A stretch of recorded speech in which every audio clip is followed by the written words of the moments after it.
महसूस करिए जिंदगी के ताप को, आइए महसूस करिए जिंदगी के ताप को।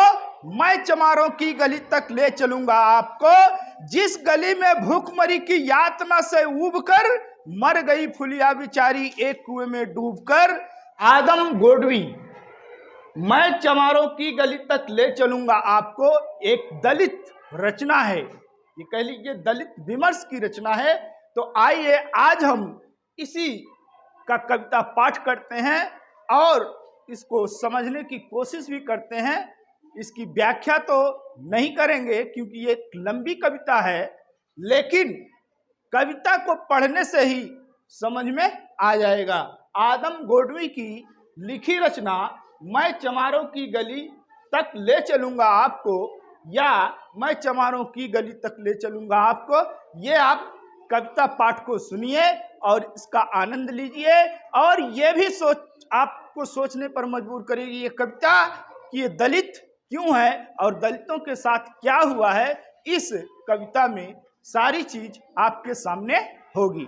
तो आइए हम देरी ना करते हुए दोस्तों आज हम इसी कविता का पाठ करते हैं कि सबसे पहले आइए महसूस करिए जिंदगी के ताप को, आइए महसूस करिए जिंदगी के ताप को। मैं चमारों की गली तक ले चलूंगा आपको, जिस गली में भूखमरी की यातना से ऊबकर मर गई फुलिया बिचारी एक कुएं में डूबकर। है सधी सिर पर मिनौली कंडियों की टोकरी, आ रही सामने से हर कुआ की छोकरी। चल रही छंद के आयाम को देती दिशा, मैं इसे कहता हूं सरजू पार की मोनालिसा। कैसी यह भयभीत है हिरनी सी घबराई हुई, लग रही है जैसे कली बेला की कुम्हलाई हुई। कल को यह वाचाल थी पर आज कैसी मौन है, जानते हो इसकी खामोशी का कारण कौन है। थे यही सावन के दिन हरखू गया था हाट को, थे यही सावन के दिन हरखू गया था हाट को। सो रही बूढ़ी उसारे में बिछाए खाट को। तो इस प्रकार से ये कविता आगे बढ़ती है। डूबती सूरज की किरणें खेलती थी रेत से, घास का गट्ठर लिए वह आ रही थी खेत से। आ रही थी वह चली खोई हुई जज्बात में, क्या पता उसको कोई भेड़िया है घात में। होनी से बेखबर कृष्णा बेखबर राहों में थी, मोड़ पर घूमी तो देखा अजनबी बाहों में थी। चीख निकली भी तो ओठों में ही घुटकर रह गई, छटपटाई पहले फिर ढीली पड़ी फिर ठह गई। दिन तो सरजू के कछारों में था कब का ढल गया, वासना की आग में कौमार उसका जल गया। और उस दिन से हवेली हंस रही थी मौज में, और उस दिन से हवेली हंस रही थी मौज में। होश में आई तो कृष्णा थी पिता की गोद में, जुड़ गई थी भीड़ जिसमें जोर था सैलाब था। जो भी था अपनी सुनाने के लिए बेताब था। बढ़ के मंगल ने कहा काका तू कैसे मौन है, पूछ तो बेटी से आखिर ओ दरिंदा कौन है। कोई हो संघर्ष से हम पांव मोड़ेंगे नहीं, कच्चा खा जाएंगे जिंदा उसको छोड़ेंगे नहीं। कैसे हो सकता है होनी कह के हम टाला करें, और ये दुश्मन बहू बेटी से मुंह काला करें।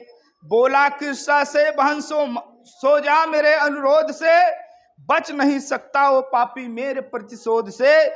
पड़ गई इसकी भनकती ठाकुरों के कान में, वे इकट्ठे हो गए थे सरपंच के दालान में। दृष्टि जिसकी है जमी भाले की लंबी नोक पर, देखिए सुखराज सिंह बोले हैं खैनी ठोक कर। क्या कहे सरपंच भाई क्या जमाना आ गया, कल तलक जो पांव के नीचे था रुतबा पा गया।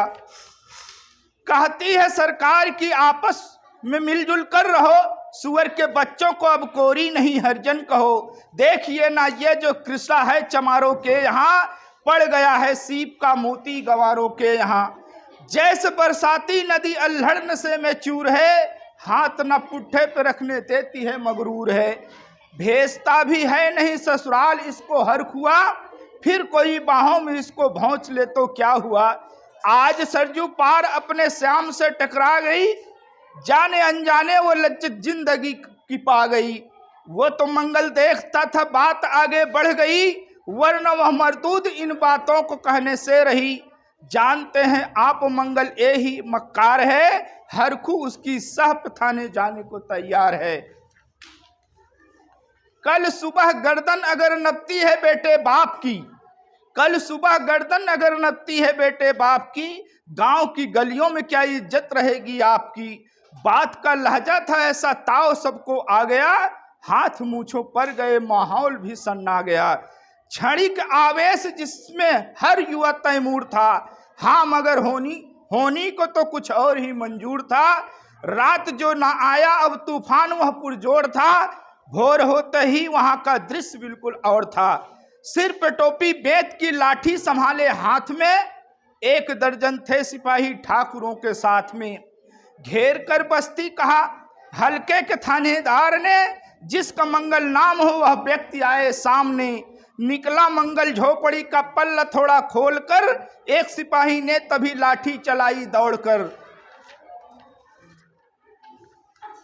गिर पड़ा मंगल तो माथा बूट से टकरा गया, गिर पड़ा मंगल तो माथा बूट से टकरा गया। सुन पड़ा फिर माल वो चोरी का तूने क्या किया, कैसे चोरी माल कैसा उसने जैसे ही कहा। एक लाठी फिर पड़ी बस होश फिर जाता रहा। होश खोकर वह पड़ा था झोपड़ी के द्वार पर, ठाकुरों से फिर दरोगा ने कहा ललकार कर, मेरा मुंह क्या देखते हो इसके मुंह में थूक दो। आग लाओ और इसकी झोपड़ी भी फूंक दो। और फिर परसोत की आधी वहां चलने लगी, बेसहारा निर्बलों की झोपड़ी जलने लगी। दूध मुहा बच्चा व बुढ़ा जो वहां खेड़े में था, वह भागा दीन हिंसक भीड़ के घेरे में था। घर को जलते देख कर वो होश खोने लगे, कुछ तो मन ही मन मगर कुछ जोर से रोने लगे। कह दो इन कुत्तों के पिल्लों के इतराए नहीं, हुक्म जब तक मैं न दूं कोई कहीं जाए नहीं। यह दरोगा जीत के मुंह से शब्द झड़ते फूल से, आ रहे थे ठेलते लोगों को अपने रूल से। फिर दहाड़े इनको डंडों से सुधारा जाएगा, ठाकुरों से जो भी टकराएगा वो मारा जाएगा। इस सिपाही ने कहा साइकिल किधर को मोड़ दें, होश में आया नहीं मंगल कहो तो छोड़ दें। बोला थानेदार मुर्गे की तरह मत भाग दो, होश में आया नहीं तो लाठियां पर टांग दो। ये समझते हैं कि ठाकुर ये उलझना खेल है, ऐसे पाजी का ठिकाना घर नहीं है जेल है। पूछते रहते हैं मुझसे लोग अक्सर यह सवाल, कैसा है कहिए न सरजू पार की कृष्णा का हाल। उनकी उत्सुकता को शहरी नग्नता के ज्वार को, सड़ रहे जनतंत्र के मक्कार पैरोकार को, धर्म संस्कृति और नैतिकता के ठेकेदार को, प्रांत के मंत्री गणों को, केंद्र की सरकार को मैं निमंत्रण दे रहा हूं आए मेरे गांव में।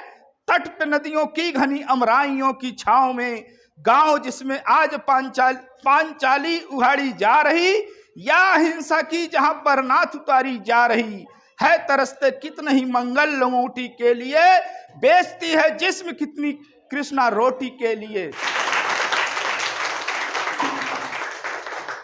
तो ये कविता दलित रचना थी, इसको लिखा था आदम गोडवी ने। और इसमें एक हरिजन की लड़की के ऊपर कितना अत्याचार हुआ, अर्थात हरिजने के ऊपर ठाकुरों ने कितना अत्याचार किया है, इस चीज को इस कविता में दर्शाया गया है।